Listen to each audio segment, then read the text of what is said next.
Você sabe, assim, eu sei que isso aqui é um pouco clichê que eu vou falar, mas você sabe que o mal como entidade não existe. O diabo.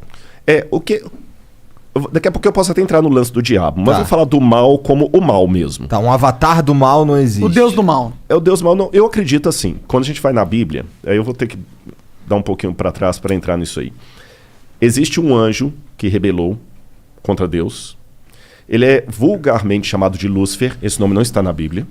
Não? Não. Lúcifer não está. Sério? Isso foi um erro de tradução do Jerônimo. Qual que era o Não nome foi que nem tava erro lá? de tradução. Na verdade, ele tem vários apelidos na Bíblia. Diabo, Diabalus, aquele Sério? que foi Tá na lançado Bíblia, através diabo? do diabo, tá. Da hora. Satã, Quer dizer, que em hebraico interessante. significa advogado de acusação. Só que não é verdade. Por que diabo de acusação? Porque na Bíblia, ele começou o mal. Mas deixa eu abrir um parênteses aqui para fazer uma pergunta que muita gente faz. Tá, você é crente, né? Beleza. Deus criou tudo? Criou. Tudo que existe. A Bíblia fala isso. Ele criou todas as coisas. O Logos. Nada do que foi feito se fez sem ele. Beleza. Se Deus criou todas as coisas, tudo que existe foi Deus que criou. Bom, vamos ver. Depende. Não, se existe, tá.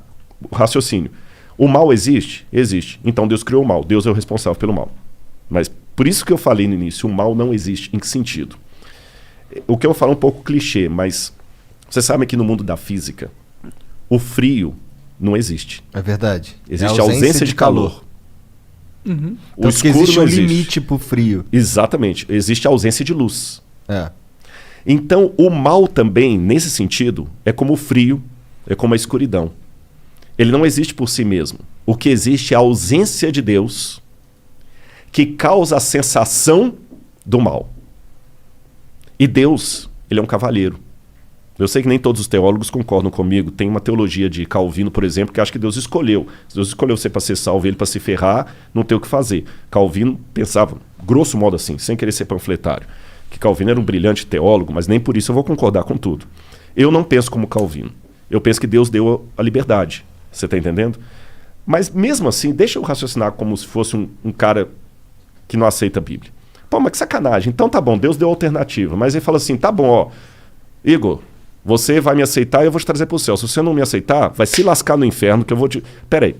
Então que Deus é esse? Parece aquele namorado possessivo. Sim. Ou namora comigo, ou então vou te matar. Não é assim. É porque, segundo a Bíblia, como Deus é o criador de tudo que existe, e nele há luz e treva alguma, o único que pode conceder a vida é Deus. Então, quando Deus fala desesperadamente, meus filhos, aceitem-me, porque senão vocês vão se lascar, não é como o namorado possessivo que fala com a menina assim, ou namora comigo, senão eu vou pegar um revólver e vou te matar. Não é isso. Seria mais ou menos como se a água pudesse dizer para o peixe, fique em mim, peixe, senão você vai se lascar. Quando a água fala assim, não é porque a água é possessiva. Eu estou usando uma onomatopeia aqui, né? Uhum. Não é porque a água é possessiva, não é porque a água é namorada. É porque não dá para viver fora. É porque não dá para viver fora. Então, quando Deus apela, filhos, vivam em mim, porque senão vocês vão se lascar, é porque Ele nos ama. Eu não estou aqui para pregar, não é púlpito, mas isso faz parte da minha essência. Por isso que, para mim, o menininho me cumprimentando aqui do lado, cara, não é só eu simplesmente falar assim, pô, que legal, eu sou famoso. Não. O assunto que eu falo é arqueologia. É porque se o que eu falo for verdade, eu não posso ficar calado, Igor. Você está entendendo? E aquele lance que eu falei da cruz de Cristo, os romanos crucificaram milhares de pessoas. Mas aquela crucifixão de Jesus de Nazaré foi diferente. Por quê? Vou te falar por quê. Vou contar uma historinha para você. Um rei... Vou responder igual Jesus. Jesus contava uma história, quando o pessoal perguntava. Um rei, uma vez, deu uma regra no reino dele. Ninguém pode roubar. Se alguém roubar, eu vou mandar arrancar os 2 olhos. Cara, funcionou, ninguém roubava.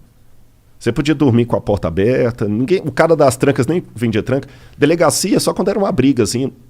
Até que um dia chegaram pro rei e falaram assim, majestade, nós pegamos um rapaz roubando aqui, a sua lei fala que tem que ter os 2 olhos arrancados. Ele falou, tudo bem, só que tem um problema, é o seu filho. É o príncipe. E aí? Vocês têm filhos? Tenho. Eu não tenho. O que você faria, Monark? Você é o rei. Se eu sou o rei, eu mando arrancar os olhos. E você, Igor? Bom, se eu sou o rei, se eu sou o Igor, eu ia apoiar. Não, minha filha não, irmão. Todo respeito aí. Eu perguntei de propósito. Mas se eu sou o rei... Você é o rei, Igor. E pai da sua filha ao mesmo tempo. Então, é que se eu sou o rei, eu preciso mandar arrancar os olhos, né? Você arrancaria mesmo da sua filha? Pensa nela agora. Cara, olha, se a gente quiser entrar nessa, eu forjaria a morte, eu executaria de mentira, exilaria a minha filha pra algum lugar, porque aí eu consigo manter o rei que pune quando alguém rouba e consigo salvar a vida da minha filha, só que eu não consigo manter ela perto de mim. Uhum. E teria uma coisa também. Você nunca ia poder olhar nos olhos da sua filha e falar, você tem um pai honesto. Verdade? Ah, mas por isso eu falaria. É porque o negócio do rei, de você não... É porque é um mau exemplo. Porque aí você abre a permissão, entendeu? E aí você vai ter Se eu sou o rei, manda lá pro STF, lá no Brasil, lá. Nem entra nisso porque eu não quero que o Flow tenha problemas. Nem eu. Bom, mas eu também não seria um rei que ia colocar roubo com perda de olho, né? Funcionou. Ninguém roubava. Ah, mas funcionou porque é uma pena muito punitiva. Mas poderia ser uma pena não tanto punitiva que também funcionaria, talvez, né? Posso dar a solução bíblica para responder a pergunta dele? Por quê? Esse rei falou o seguinte: palavra de rei não volta atrás. E ele tinha um dilema, porque se ele mandasse arrancar os olhos do filho, o pessoal falou assim, pô, esse cara não tem misericórdia nem do filho, quanto mais da gente. É uma mensagem bem forte. Bem forte. Se ele poupasse o filho, o pessoal também fala assim, pô, se fosse o filho da faxineira, sabe o que ele fez? Ele falou o seguinte, como rei eu não posso voltar a palavra atrás. Mas como pai que ama, eu não tenho filho, tá, Monark? O Igor vai entender, o Igor tem mais autoridade para falar isso, que ele tem uma filha, eu não tenho. Tem duas. Tem duas. Como pai, eu também não posso negar a salvação para o meu filho que errou, mas está arrependido. São 2 olhos que a lei quer, são 2 olhos que a lei terá. Podem arrancar os meus olhos e deixa o meu filho. Quando o mal surgiu no universo, o mal existia... Tem um lance em filosofia que eu não quero... Vou tentar mastigar para ficar mais fácil. Vocês ouviram o Pondé aqui, com muito mais propriedade do que eu, que chama-se metafísica. Foi a matéria mais difícil que eu estudei em filosofia. Metafísica é a doutrina do ser. Tudo que existe primeiro em potência, depois em ato. Eu não tenho filho, nem o Monark. Nossos filhos existem em potência. As suas filhas existem em ato. É potência mesmo, né, Monark? Não tem ninguém... É potência. É potência mesmo, pode ficar tranquilo. Não tem nenhuma certidão para ser reclamado, não. Nenhum DNA, não, brincadeira. Então, os nossos filhos aqui existem em potência, porque eu posso ser pai, ele também pode. As suas não existem em potência, elas existem em ato, que elas já existem. A minha filha não tem como ser estuprada, como ganhar um prêmio, como passar no vestibular, como pagar um seguro de saúde para ela. As suas têm, para ganhar tanto coisas boas quanto ruins. O mal, como potência, passou a existir no universo a partir do momento em que Deus não obrigou nenhum filho a ser fiel a ele. Eu criei vocês e vocês estão livres. Só que sigam as minhas leis para que tudo dê certo.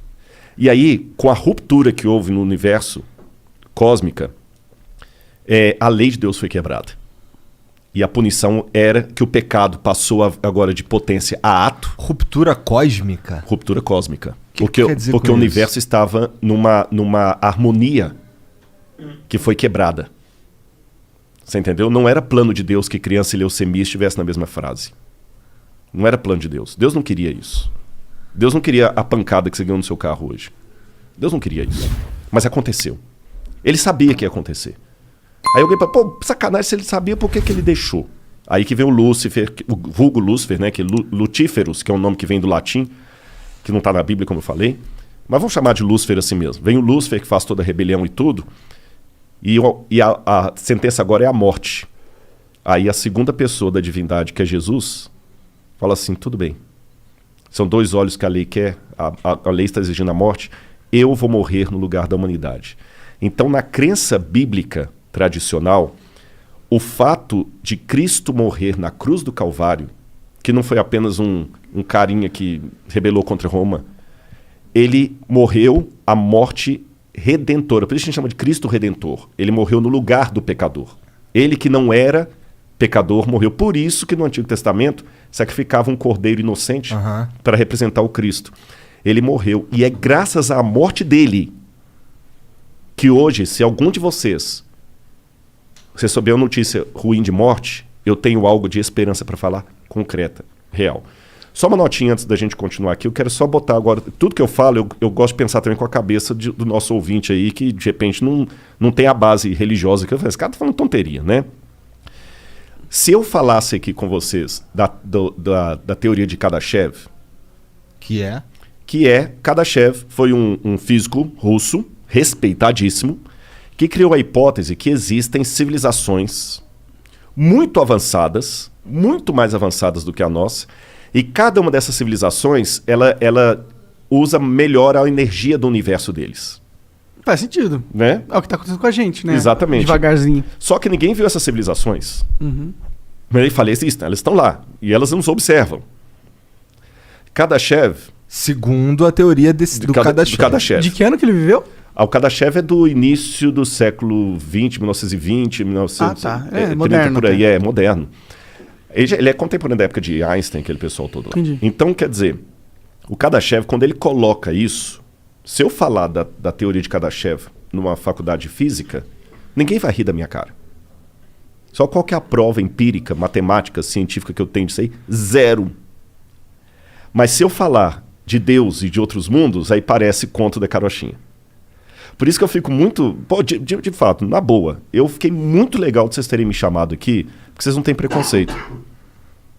Você entendeu? Não tem. Mas dependendo do lugar que eu for, se eu falar da teoria de Kardashev, que é muito, muito louca, você entendeu? Pessoal, que legal, pá. Mas se eu falar de anjo, de céu, de plano superior, de potestades, aí, né, esse cara é biruta. Então, na verdade, o Kardashev está falando a mesma coisa da Bíblia, só que numa linguagem acadêmica que todo mundo aceita. E para mim, como acadêmico, antes de ser pastor ou crente, eu falo para você, faz um sentido medonho o plano da salvação em Cristo Jesus. Sabe? Faz um sentido medonho. E ele mudou minha vida.